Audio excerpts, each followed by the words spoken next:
네, 다음 질의하신. 네. 예, 국민일보 강익정 기자입니다. 시장님의 말씀을 듣다 보니 화성시는 국민주권에서 주민주권으로 상당히 넘어온 것 같아서 상당히 환영할 만한 일이고요.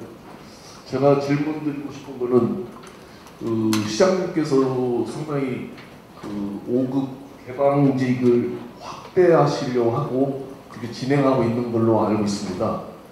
저는 그 부분에 대해서 반대적인 좀 논리로 좀 말씀을 좀 드리고 싶은데요. 5급이라는 것은 기초지자체에서 꽃 중에 꽃인 그 직급이고, 그거는 다른 말로 말해서 그 공무원 사회에서 어떤 예측 가능성, 내가 9급에서 와서 쭉 하다 보면 5급에 갈 수 있다는 이런 예측 가능성에 좀 반하고, 또 하나는 5급은 또 전문성에 있어서도 상당히 업무적으로 전문성을 요구하는데, 그런 부분을 충분히 감안하시고도 지금 나름대로 그걸 하고 계시는데, 그런 분들 그거에 대한 어떤 철학적인 거가 있는지 거기에 대해서 좀 답변 좀 부탁드리겠습니다.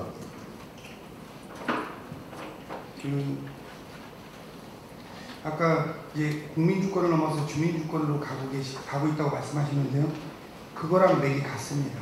왜 그러냐면요, 저희 화성시가요 20년 전에 인구 18만이었습니다. 지금 외국인 포함해서 83만입니다. 60만 명이 늘어났어요. 저희 공무원 수가 아까 제가 취임했을 때 1,800명인데 지금 2,500명입니다.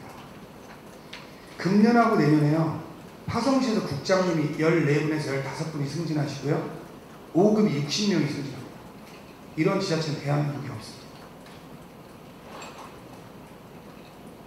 이게 무슨 의미를 갖고 있냐면요, 화성시에서 어떠한 특정한 과를 만들었어요. 마을 만들기 과를 만들었던, 과연 과장님들이 마을 만들기에 신경을 써본 적이 한 번이라도 있을까? 저희가 사회적 경제 담당관이니까 사회적 경제과가 생겼거든요. 이분은 사회적 경제를, 화성시에서 제가 사회적 경제 과장님을 공모할 테니 신청해라면 아무도 안 합니다. 사회적 경제를 모르시기 때문에. 저는 개발용지를 이번에 9개입니다. 이건 제가 시장 되기 전에 개발용지로 돼 있는 겁니다. 임명하지 않았을 뿐이에요. 어떠한 의미를 갖고 있냐면요, 여기 언론사 분들이라 다 뒤져서 아시겠지만 감사가 저랑 전혀 모르는 분들입니다. 전 저랑 아는 분들을 임명하지 않아요. 제가 화성에 온 지가 불과 이제 4년밖에 안 됐기 때문에 학연, 지연 뭐 아무것도 없습니다. 저 화성에. 얼마나 그 자리에서 일할 수 있는 사람을 임명하냐가 중요하지, 과연 80만의 시민은 공무원한테 무엇을 요구하고 있는가가 중요하지, 공무원들의 꿈을 찾아주는 게 중요하다고 생각하지 않습니다. 대신 저는 이렇게 생각합니다. 화성시장이 시민한테 신뢰받기 전에 공무원한테 신뢰받는 시장이 돼야 되겠다라는 확신이 있습니다. 시민이 욕하고 불통이라 할지라도 과연 저는 1년 동안 시민들이 불통이라고 할지 모르지만 공무원들한테 여론조사라면 저는 소통했다고 스스로 장담합니다. 외부의 인사청탁 철저히 막았고요. 다 이건 뭐 언론에 계신 분 다 아실 겁니다. 이미 공무원들부터 내가 열심히 하면 내가 올라갈 수 있구나 하는 신뢰가 생기기 시작했다고 저는 믿습니다. 개발용지기를 제가 9개를 만일 다 채운다고 해도 공무원분들이 50분 이상의 과장이나 승진하십니다. 제가 공무원분들한테 이렇게 말씀드립니다. 본인이 도덕적 책임을 갖고 열심히 일하다 잘못된 건 제가 100% 맞겠습니다. 하지만 어떠한 사고가 벌어졌을 때 이게 진짜 화성시를 위해서 열심히 하려고 했던 건지 아닌지는 그 과에서 고민해보면 알 수 있습니다. 그게 상식입니다. 라고 제가 항상 얘기합니다. 개방형직이 9개를 밖에서 채우더라도 이거는 공무원들 순위에 있어서 언젠가 다시 공무원을 돌려줄 수 있는 자리입니다. 영원히 개방형식도 있다고 생각할 수 없어요. 지금 금년 내년에 너무 많은 분을 승진시키는 것도 바람직하지 않습니다. 왜냐면 승진 순위에다 보면 이런 분이 승진해야 될까 싶은 물음표가 있을 때가 있습니다. 아마 기자분들도 충분히 이해하실 겁니다. 이게 바람직하지 않다. 개발형직을 만들어 놓고 우리가 5명을 이번에 승진시켜야 되는데 진짜 공무원으로도 존중받는 분이다 하면 100% 5명 저는 공무원 중에 승진시킨다는 원칙을 갖고 있습니다. 하지만 그걸 벗어났을 때에는 저는 밖에 분을 2년간 개발형직을 하고 그게 끝나고 나서 다시 공무원 중에 역량을 갖추신 분이 있으면 그분이 거의 과장님으로 가시면 된다는 생각을 갖고 있습니다.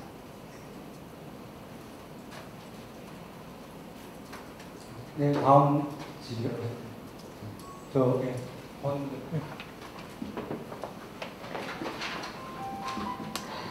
예, 중근뉴스 권유석 기자입니다. 오늘 취재 자료를 보니까 지역위원들이 1238명으로 되어 있습니다. 여기에 지역위원들 자격을 보니까 19세 이상으로 되어 있더라고요. 근데 이제 오늘 자료 보면은 여기 누구나 소외되지 않고 다 함께 행복할 수 있는 도시를 의미를 하고 있어요. 제가 지금 말씀드리고 싶은 거는 이 청소년들한테 어떤 좀 가벼운 점이 없는지, 그래서 이분들 청소년도 같이 좀 참여할 수 있는 방법이 없는지 한번 잘 검토해 주시기 바랍니다. 먼저 다른 데서요, 그 같은 요구가 있었습니다. 다음번 모집에는 청소년까지 싹 초등학생까지 포함할 계획입니다. 이미 그렇게 방침을 정해져 있습니다.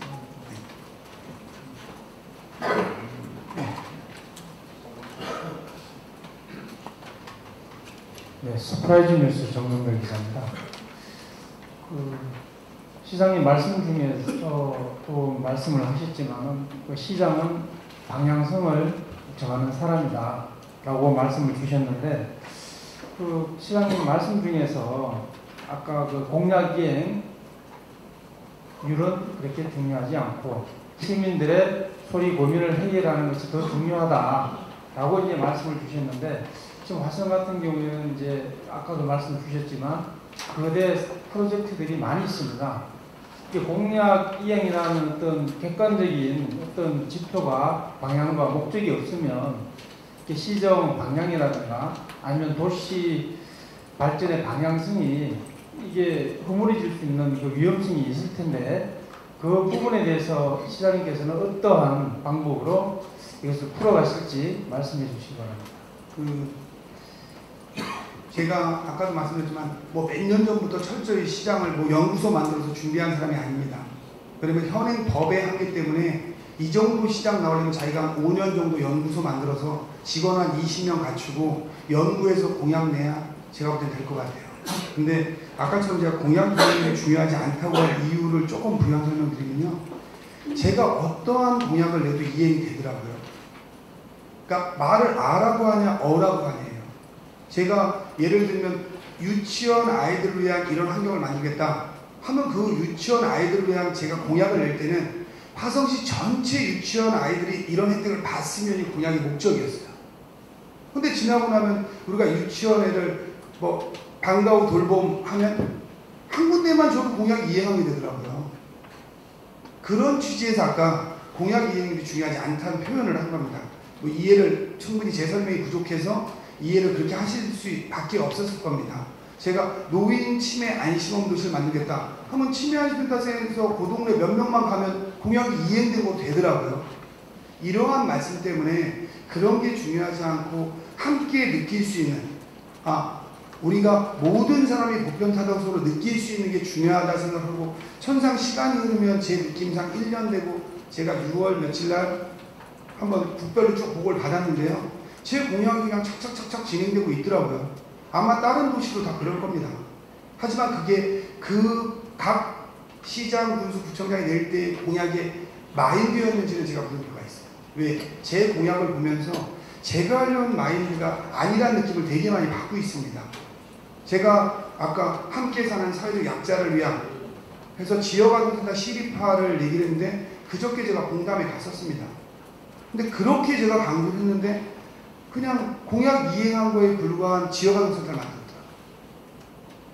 과연 지역의 사회적 약자인 청소년들이나 학생들이 이용할 수 있는 공간일까에 제 스스로 이건 아닌데 싶고 왔는데, 이런 의미에서 그런 표현을 한 겁니다. 그렇기 때문에 공약을 떠나서 아까처럼 다른 기자님이 아까 질문했지만 서해안 관광벨트를 어떻게 만들 거냐, 이러한 방향성은 잡고 있습니다. 하지만 그걸 수치화하는 거는 조금 무리가 있다, 이런 느낌에서 아까 그렇게 말씀을 드린 겁니다. 네. 넥타이는 네, 티브로드 수원방송 김성원 기자입니다. 아까 서해안 관광벨트 말씀하셨는데요. 국제 테마파크 지금 진행이 되고 있는데 시장님이 보시는 전망 궁금하고요. 그리고 시장님이 기대하시는 바 지원 방향까지 말씀해 주시면 감사하겠고요. 그리고 또 동탄 병점 간 무장차 버스가 이용객이 없어서 애물단지라는 얘기가 많습니다. 지금 병점 한남간 버스도 신설이 됐고 남양 병점도 추가할 예정이신데 만약에 이렇게 이용객이 계속 없다면 예산만 낭비가 된다는 얘기가 많을 것 같거든요. 이에 대한 시장님이 생각하시는 해결 방안이 있는지도 좀 답변을 부탁드립니다. 좀 아까 말씀드린 무정차 버스 이미 남양에서 병점도 생겼고요. 그 틀의 구조는 이렇습니다. 아까 말한 이동권을 보장한 측면에서 화성을 하나의 시로 보지 말고 다르다고 보면 이동하는 간에 기존의 한남 친구들이 지난번에 제가 학생들하고 면담을 했는데요. 이 친구들이 UNI 센터를 가려면 어떻게 가려면 향남에서 수원역을 가서 수원역에서 다시 전철 타고 병점역에 옵니다. 이게 현재 대부분의 현실이에요. 근데 이거를 다른 도시로 하면 거점을 정해서 거점과 거점을 시외버스 개념으로 생각하고 버스 요금을 하지 않는데 그걸 제가 아까 행정을 몰라서 착오였어요. 왜냐면 버스가 쓰지 않으면 그리고 중간에 정거장을 넘어가면 광역버스로 계산해서 버스가 2,400원이 돼버리는 거예요. 제가 처음 20회를 할 때는 1,100원에 운영할 생각이었던 거예요. 천상시에서 보조금을 더 줘야 몇 푼 안 되거든요. 근데 법의 한계가 있었는데 제가 그 부분을 몰랐던 거예요. 그래서 하는 수 없이 가격을 2,400원을 정할 수밖에 없었어요. 그런데 일부 사람들은 동탄에서 거기 가는데 2,400원을 내야 되냐는 문제가 또 있는 거죠. 별 큰 차이도 없는데. 이러니까 사람이 적게 타는 겁니다. 근데 원래는 병점을 중심으로 트라이앵글처럼 짜고 향남에서 동탄까지, 향남에서 남양까지, 남양에서 동탄까지 바로 가는 이러한 피라미드 이런 시스템을 짜려고 했던 겁니다. 그리고 나서 동탄 같은 경우는 주차를 올리겠다. 이런 안이 있어요. 전체를 다 설명드릴 수는 없지만. 근데 지금 사람들이 적게 타고 있습니다. 그래서 그건 뭐 시의회에서도 지적을 했고요. 그 다음에 그거로 인해서 현재 저희는 9월까지 현황을 파악을 해서 현재도 대안 노선은 이미 검토에 들어갔습니다. 하지만 어떠한 정책을 하면 최소한 3개월 이상은 봐야 된다. 한 달 보고 하는 건 빠르다. 해서 3개월 정도 저희가 7월에 시작했기 때문에 3개월 정도 전체 운영을 보고 뭐 지역차이가 됐든 아니면 이런 간담회가 됐든 해서 시민의견을 수렴해서 필요하면 추가 정거장을 만들거나 이러한 대안을 지금 검토하고 있는 중입니다. 그리고 또 하나 국제 테마파크랑 연관해서 말씀하셨는데요. 국제 테마파크에서 지금까지 상황은 그렇습니다. 현재 국제 테마파크랑 관련해서 시에서 지원할 수 있는 정책은 얼마나 빠르게 진행할 수 있는 행정적인 절차입니다. 왜냐하면 그게 어떠한 인허가에서 며칠만 늦어져도 거기에는 상당히 많은 예산이 소요됩니다. 그래서 최대한 빠르게 행정적인 절차를 진행하는 거고요. 그 다음에 이게 어떻게 될 거를 기대하냐면 저는 이렇습니다. 안산선이 생기면 거기 26분 정도면 거기까지 도착을 합니다. 그리고 이 국제 테마파크의 규모는 우리가 뭐 다른 데로 비교하기보다 에버랜드랑 비교하면 에버랜드 놀이동산의 3배 규모입니다. 규모가 딱 3배 될지 모르겠지만 에버랜드 놀이동산의 설치비가 한 3,200억 정도 된다고 하는데 여기에는 놀이동산 설치비만 1조 원이 넘습니다. 그리고 특급 호텔을 포함해서 호텔 6개가 들어옵니다. 그리고 이 국제 테마파크는 신세계에서 많으면 1년에 1,500만 명이 온다고 예측을 하고 있어요. 근데 아마 예측 능력은 저희보다 신세계가 훨씬 높을 겁니다. 신세계에서는 상당히 큰 4조 5,700억을 들이면 상당히 사활이 걸린 사업이에요. 그렇기 때문에 그 판단을 신세계가 했는데 우리가 빠르게 판단하는 것은 시의 착오라는 생각이 있고 저는 거기서 어느 정도만 와도 화성에서는 1년에 15,000명 정도의 직원이 고용될 수 있는 일반 효과가 있고 신세계랑 저희 협약으로 30% 정도는 화성 사람을 채용해 주기로 협약을 체결합니다. 그럼 화성 경제에는 상당히 큰 도움이 되겠죠. 그거를 저는 어떻게 이게 2021년에 착공하면 주변하고의 연계를 해서 국제 테마파크까지 오신 분을 어떻게 화성시를 갈 수 있게끔 만드냐가 제가 해야 될 고민이지 국제 테마파크가 성공하냐는 제 손 밖에 있다고 생각합니다. 최선을 다해서 행정적인 절차상 지원을 빠르게 하는 게 저는 맞는 방식이라고 생각합니다. 네.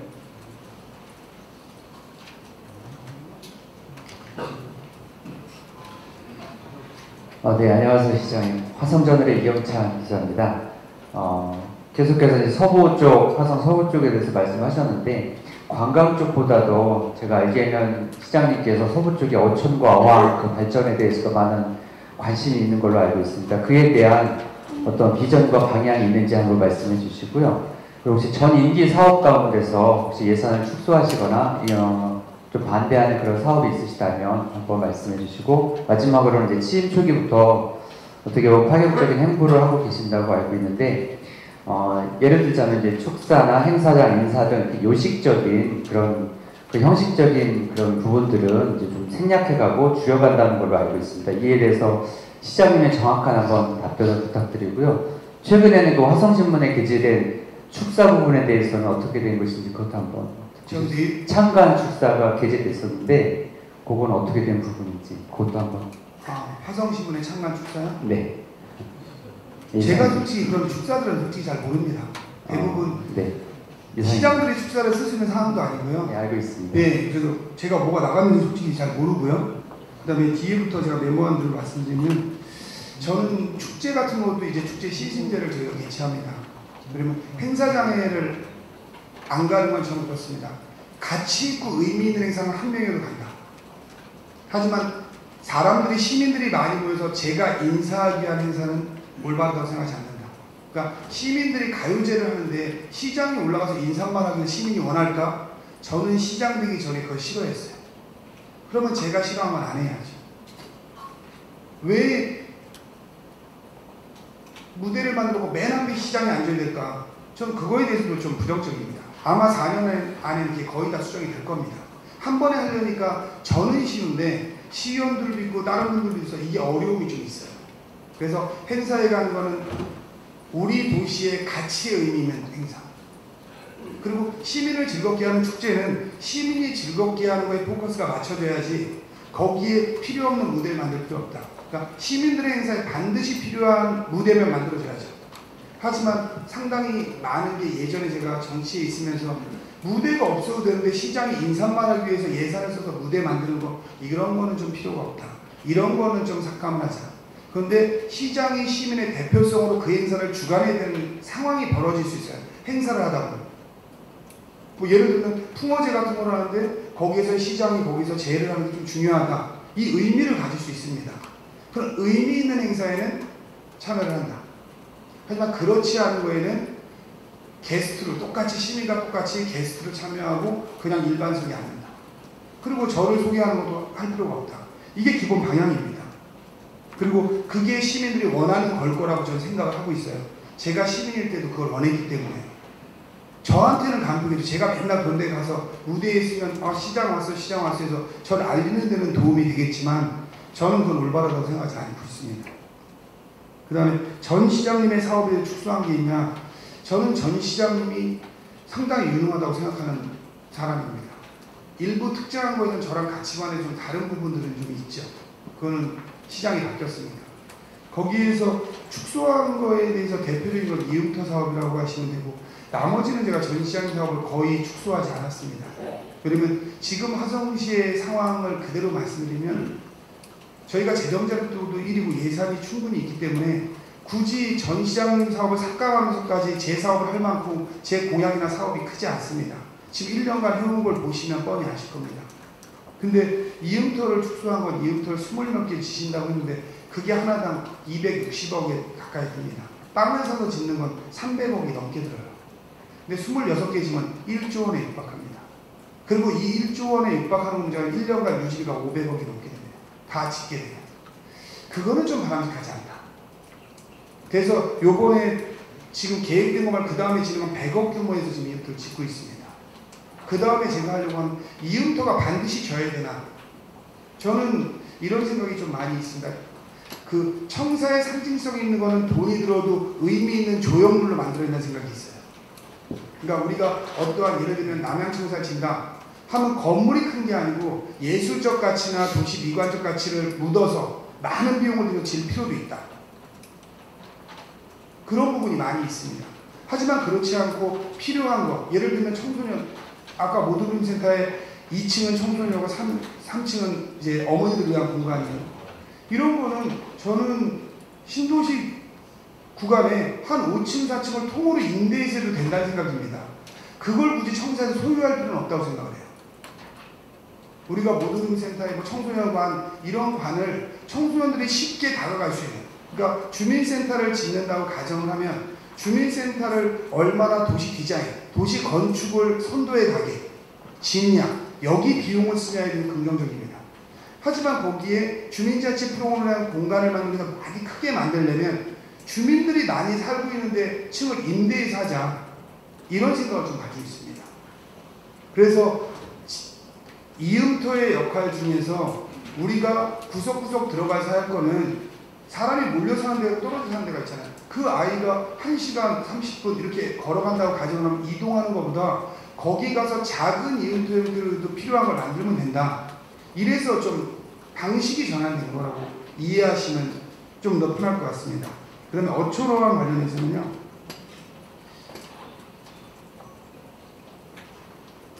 저는 화성의 가치 중에 상당히 큰 거를 바다로 보는 입장입니다. 왜냐면 동탄에서도 이런 얘기 했는데요. 동탄에 상당히 많은 부분이 병천까지 살고 계십니다. 근데 집으로 따지면요, 아파트가 좋다고 할 수 있어요. 제가 말을 좀 편하게 해서 안 좋게 나갈 수도 있는데, 저는 아파트의 장점이 있지만 아파트에 살면서 상당히 많은 부분은 전원주택을 꿈꿔요. 하지만 거기에 가지 않는 이유가 전원주택이 오를까 하는 걱정도 있고, 또 뭐 택배 이런 경우 불편한 점도 있고 이래요. 하지만 본인들의 꿈속에는 전원주택에 살고 마당이 큰 집에 살고 싶고 이런 게 있습니다. 화성은요, 동탄이 하나의 집이라고 생각하면 이 서부지역과 바다는 큰 내 정원이고 내 공간이에요. 이 공간이 그 집의 품격을 보여주는 겁니다. 아파트 안에 사는, 이게 말을 잘못 쓰면 애매해지기 때문에 잘 좀 해주십시오. 아파트 안에 있는 분들이 과연 큰 거실이 있는 집, 마당이 있는 집하고 비교는 다른 겁니다. 큰 200평 이렇게 되는 단독주택하고. 화성은 우리가 수원하고 비교하면 수원은 집밖에 없는 거예요. 하지만 화성은 정원과 마당과 호수를 함께 가지고 있는 집이라고 비교합니다. 여기에 최종의 가치는 저는 바다 쪽에서 나올 것이다, 이런 생각을 갖고 있습니다. 또한 화성이 경기도의 80%의 바다를 가지고 있습니다. 제가 시장이 되고 그 앞에 양식하는 데들이 있죠. 이 양식을 더 이상 허가내주지 말라고 했습니다. 이게 허가기간이 꽤 길더라고요. 20년씩 허가를 내줘서 한 번 허가내면 20년간 그 앞에 저걸 쳐요. 근데 저희 어민들이 다른 방식으로 살 수 있는 방식을 제가 고민해 주겠다는 거예요. 그 전에. 그래서 어민들이 바다에 나가서 양식을 안 해서 살 수 있는 방식을 먼저 고민해 드리겠다. 그리고 바다를 화성시만 내놓을 수 있는 공간을 하자.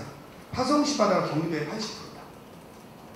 그러면 이 바다를 통해서 레저도 즐기고 많은 걸 할 수 있는 화성시민만이 누릴 수 있는 더 특화된 공간, 다른 사람은 비용을 많이 들여야 이용할 수 있는데 화성시민은 아주 저렴하게 편리하게 이용할 수 있는 공간으로 만든다면 화성이 어디에도 뒤지지 않는 도시를 설계할 수 있다고 보거든요. 그래서 어촌어항을 되게 중시하고 어촌계장들을 간담회라고 그분들이 내기 위해서 어떻게 하면 바다보다 더 큰 수익을 낼 수 있는 안을 시에서 지원할 수 있나, 이런 방안을 같이 고민하고 있는 겁니다. 거기에 선도 모델을 잡고 있는 게 100mm입니다. 네. 시장에 대해 이렇게 뜨거운 관심을 가져주신 데 깊이 감사드리며, 궁금한 사항이 많으실 것으로 사료되나 시장님의 다음 일정으로 한두 개 정도 더 질문을 받은 후에 마감하도록 하겠습니다.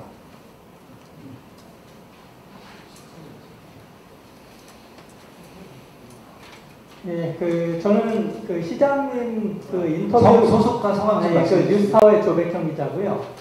저는 시장님의 인터뷰가 이렇게 허례허식 다 배제하고 질의응답으로 이렇게 심층적으로 다양하게 정말 마음껏 질문하고 답변할 수 있는 이런 자리는 처음이라 정말 신선했고요. 그리고 특히 1년밖에 안 지났는데 이렇게 소상하게 시정을 파악하신 거는 주민과의 대화와 공무원과의 대화를 통해서 충분하게 그 의견을 듣고 그 시민과 함께 실제적인 참여 행정을 통해서 그 이룬 그 성과라고 생각을 하거든요. 이런 부분에서 일단 그 강한 인정을 받았다는 걸 좀 말씀을 드리고요. 제가 질문하고 싶은 거는 그 지역회의와 관련해갖고 저는 그 시장님의 가장 그 특징적인 이런 그 부분이 시민을 실질적인 그 행정과 정치의 그 주체로 그 세우고 있다. 다른 그 시장이나 그 지자체에서는 물론 그 시민을 그 행정에 참여시키려고 하지만 거의 일회성이나 아니면 형식적으로 이렇게 그 자리를 만들어서 그 시정을 홍보하거나 그냥 그 전시 행정에 이런 것들이 많은데 제가 그 시장님의 그 행정에서 좀 차이점을 느끼는 거는 시민들이 참여하는 걸 실질적으로 보장하고 있고 그걸 제도화하고 있다는 이런 점에서 상당히 그 높게 그 평가를 하고 있습니다. 그런 과정을 통해서 시장님도 많이 준비하시고 그 지역 곳곳에 그 지역회의를 하면서 그 누구보다도 빨리 그 시정에 대해서 파악하고 고민을 많이 하게 되는 그런 그 과정이 있었다고 생각을 하고요. 근데 이제 제가 그 고민이 된 걱정이 되거나 또는 그 관심이 가는 부분은 뭐냐면 지역회의에 참여하는 사람들도 아무래도 지역의 명망가나 정치에 관심 있는 사람들이 그것과 연결된 사람들이 많이 참여를 할 텐데 그렇게 되면 시장님과 다른 의견을 가진 같은 당에서도 경쟁자가 있을 거고 다른 당 사람들의 이런 사람들과 관련된 사람들이 많이 참여해서 뭐 발목잡이 잡기를 할 수 있을 거고 여러 의견이 나오면서 혼란이 올 수도 있는데 그런 부분이 혹시 어떻게 나타나고 있는지 뭐 어떤 과정을 거쳐서 그런 것들을 해결하고 있는지 일단 보기에 궁금하고요. 두 번째 마지막으로는 지금 화성시가 전국에서 가장 발전 속도가 빠르고 그 다음에 재정 자립도도 1위라고 하는데 그 이면에는 또한 환경 파괴가 있고 지속 가능한 발전에서 문제가 될 수 있다고 생각이 들고 실제로 저는 전국 어디를 다녀도 화성시처럼 이렇게 난개발이 돼 있는 부분이 본 적이 없어요. 그래서 미래 잠재 가치 이런 측면에서도 난개발이 가장 큰 문제가 될 거다 이런 생각이 드는데 그 부분과 관련해서 난개발 혹시 방지할 무슨 고민을 하고 있거나 앞으로 뭐 계획이 있으면 말씀해 주셨으면 감사하겠습니다. 네. 우선 난개발과 관련해서는 어느 누구나 똑같이 생각하는 게 화성의 가장 큰 문제는 난개발입니다. 그게 동전의 양면 같은 겁니다.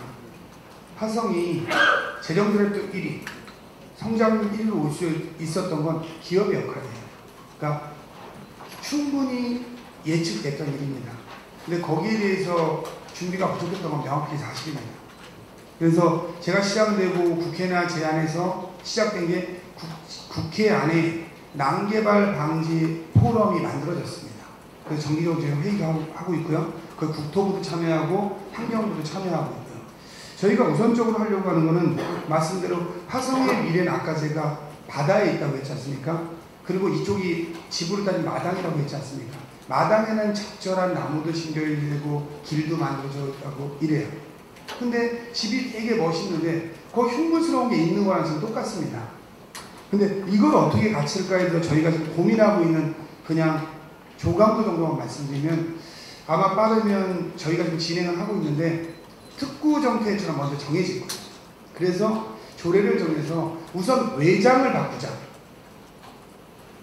이건 뭐 현실화되는 많은 시간이 필요한데 어느 지역을 정해서 우리가 10개면 10개 외장안을 그래서 저희가 요번에 정해서 이렇게 바꾸면 시에서 어떤 지원을 하겠다.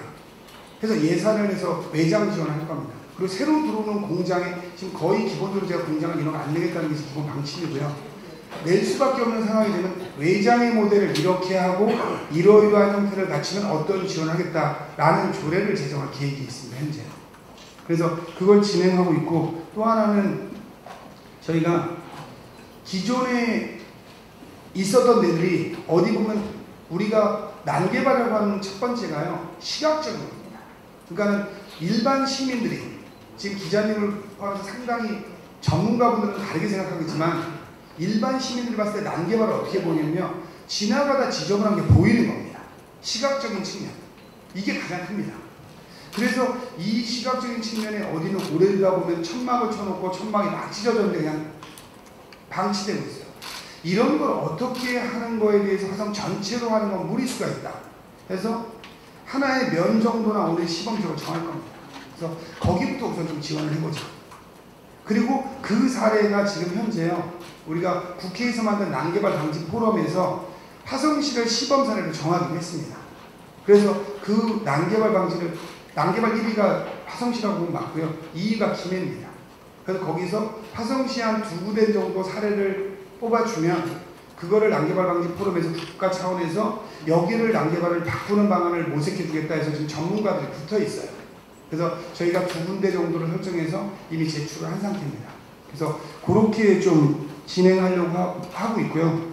환경 파괴에 대해서는 조금 설명을 드리자면 저희가 축사나 이런 환경 저해 물질에 대해서는 하지 못하게 기본적으로 전부 다 막고 있습니다. 그리고 우리가 도시개발 계획심의위원회에도 법적인 문제가 있지만 저희가 최소한 환경 전문가 2명 정도는 도시계획심의위원회에 넣어야 된다. 이 주장을 제가 계속 국토부에도 하고 있고 국회에도 하고 있어요. 저는 도시계획심의위원회에 환경 전문가가 들어가지 않으면 이게 해결이 쉽지 않다고 봐요. 그리고 이걸 하기 위해서 화성시는 환경재단을 준비하고 있고요. 근데 환경재단을 준비하면 1년 반 정도가 걸려요. 그래서 금년 안에 화성시 도시공사가 있습니다. 화성시 도시공사는 말대로 도시공사는 개발 위주의 이름으로 바꿔갔어요. 그래서 화성시 도시공사 안에 환경국을 설치할 겁니다. 그래서 화성시에서 하는 사업이나 모니터링에 환경을 최우선적으로 한다. 이렇게 해서 화성시 도시공사는 환경국을 만들고 저희가 환경재단 허가가 나면 그 환경국이 환경재단의 모태가 돼서 내년 안에 설립을 목표로 지금 진행을 하고 있고 국은 금년 안에 설치가 될 겁니다. 그래서 화성 전체에 대한 지표조사를 우선 할 겁니다. 어느 정도 환경이 파괴되어 있고 일반인들이 보는 오염과 전문가가 보는 오염과 그 다음에 다른 건 어떤가 이런 지표를 요번에 국이 생기면 최우선적으로 그 진행을 하려고 하고 있습니다. 또 하나는 아까 지역회의를 하면서 그 혼란을 어떻게 해결할 건가 저는 이 부분에 대해서 아까도 왜 이러한 간단히 1년 만에 만들어내는 비슷합니다. 일부에서는 의원도 그래요. 그 지역회의가 민원 듣고 시장이 들어주는 창구 아니냐. 근데 제가 1년 돼서 공개적으로 말씀드립니다. 맞습니다. 왜 맞다고 하냐면요. 속된 표현으로 물고기처럼 미끼를 쓰는 겁니다. 그분들이 지역에 관심을 갖고 참여하게 하려면 진짜 화성에 큰 문제가 아니면 소소하게 하는 건 들어드려야 돼요. 그리고 그분들이 그 과정에서 우리가 필요하면 교육도 시키고 같이 얘기를 해서 이런 부분은 이러한 부작용이 있을 수 있습니다. 이런 걸 점진적으로 해나가는 과정입니다. 아까도 제가 변화를 봤다라는 게 처음에는 딱 민원처럼 내고 이게 안 되면 그럼 내가 지역에 뭐하러 와? 이렇게 됐었어요. 인원은 줄었죠 지금 그때보다. 하지만 상당히 많은 분이 이런 거구나. 내가 도시 바꾸는데 이렇게 참여할 수 있구나. 이렇게 바뀌어가고 있습니다. 하나의 예를 들면 반월동 같은 경우요. 반월동이 이번에 도서관을 짓습니다. 기존에는요. 시민들이 반월동에 도서관 줘주세요. 도서관 줘주세요. 이렇게 민원을 냅니다. 그리고 도서관 져주겠습니다 하면 끝났어요. 이번에는 반월동에 도서관 건립위원회라는 게 만들어집니다. 이분들이 설계부터 합니다. 이분들이 우리 3층은 그냥 보일러 깔아줘. 하면 보일러 깔아드린다고 했습니다. 이분들이 참여를 합니다. 그러면 이분들이 도서관이 설립된 다음에도 그 마을을 떠나지 않습니다. 작은 걸 만들 때 기존에는 요구만 했는데 작은 것부터 그분들이 참여시키고 그분들이 함께 할 수 있게 만든다면 바뀌는 거죠. 처음에 정치적으로 이용하는 건 있습니다. 하지만 저는 그렇습니다. 저에 대해서 30%, 20%, 많게는 50% 반대하고 그게 다른 당에서 한다면 그건 제가 받아들여야 할 숙명인 겁니다. 제가 정치를 하는 이상 저는 100%가 저를 좋아할 거로 기대하지 않습니다. 문재인 대통령이 그렇게 잘하셔도 50%의 지지율밖에 안 되는데 제가 한 20, 30% 지지율을 받는다면 저는 매우 잘하고 있다고 생각합니다. 이 과정을 통해서 저는 그분들이 선거 결정관에 다른 당을 지지하셔도 그거는 그분들의 선택입니다. 중요한 건 그분들이 다른 당을 지지하는 분의 말도 들을 수 있는 자리를 만들어주는 건 정치인의 책무라고 생각합니다. 그런 과정을 통해서 저는 1년, 2년, 3년 지나면 상당히 많은 부분이 해결될 거다 이렇게 생각하고 있습니다. 네, 시장님께서 앞으로 이런 자리를 자주 만드신다고 하니 많은 양해 바라며 마지막 질의 받겠습니다.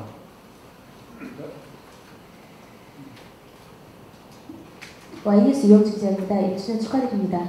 화성시의 가장 큰 보배는 빼어난 자연일 텐데요. 사람도 자연의 일부라고 생각합니다. 화성시에 위치한 기업이 인근 지자체보다 다수인 걸로 알고 있습니다. 관내 기업의 근로자들이 화학물질이나 유해 요소에 노출되는 경우가 있을 텐데요. 기업의 안전교육이라든지 출산 노동자들이 자신이 접하는 물질의 실체를 알아야 된다고 보니까 관련 의견을 듣고 싶습니다. 가장 중요한 게 사람이고, 제가 주장한 게 노동인권을 보장했다는 걸 제가 취임사부터 많이 얘기를 했습니다. 그리고 저희가 기업체랑 저는 국가가 아니에요. 화성시는 하나의 지자체가 한계성이 있습니다. 국가랑 지자체랑 차이점이 뭐냐면요, 국가는 일자리를 만드는 데 훨씬 더 노력을 할 수 있어요. 지자체는 노동정책을 피는 것 중에 하나가 어떻게 기업과 연계해서 노동정책을 피냐예요. 그러니까 제가 친노동가다. 근데 친노동정책을 어떻게 피죠? 기업이 잘할 수 있는 여건을 만들어서 대신에 우리가 기업에 직접 지원하는 게 있어요. 그 기업이 어떻게 친노동정책을 피냐, 이거를 저희가 기업 지원 순위에 상당히 중요한 부분을 생각합니다. 왜냐하면 2차, 3차 하청업체까지 화성시 생활임금이 10,000원 이상을 받는 데들이 우리가 우선적으로 지원한다든가, 사회적 기업 물품이나 화성시 농수산물을 쓰는 데를 지원한다든가, 여기에 저희가 생각을 할 때 그 기업과 얘기할 때 그 노동자들이 얼마나 복지 혜택을 받고 아까 말한 유해물질로 안전한가, 이런 게 화성시에서 기업을 지원하거나 기업 주변에 도로 공사를 해주거나 이런 데 저희가 지표를 만들고 있습니다. 그렇기 때문에 저희가 직접 당신들의 노동자가 어떻게 유해하는지 이걸 조사하기 어려워요. 하지만 많은 기업이, 이번에도 저희가 중남미 시장개척단을 할 때 자기네가 함께 가서 신청하면 그 기업은 그런 쿼터를 거쳐야 됩니다. 저희가 화성시랑 수의계약을 하려면 화성시 수의계약하는 업체의 대표나, 당연히 소비자를 얘기했지만 대표가 화성시에 거주하는 사람을 우선하겠다, 이러한 정책, 그 다음에 수의계약할 때 수의계약하는 업체의 직원들이 최저임금을 얼마 받고 있나, 이런 걸 기준점으로 저희가 지금 지표를 만들어가고 있고, 어떻게 만들 거라는 그림은 이미 1년 동안 그려졌습니다. 금년 나머지 6개월 동안은 그거를 지표화하는 과정이 남아있고 내년부터 실행될 겁니다. 그러면 그 부분에 지금 말씀하신 유해물질을 관리라든가 안전교육이라든가 근로자가 얼마나 인격적인 대우를 받으면서 근무하나, 이런 게 그 기업 지원 정책에 포함되게 될 겁니다. 네, 짧은 시간이지만 시장님의 시정 철학을 공유할 수 있는 시간이었습니다. 이상으로 언론과의 대화를 모두 마치겠습니다. 바쁘신 와중에도 우리 시 발전을 위하여 참석해 주셔서 대단히 감사드리며, 참석해 주신 언론님께서는 출입구에서 시장님과 수인사를 나눠주시기 바랍니다.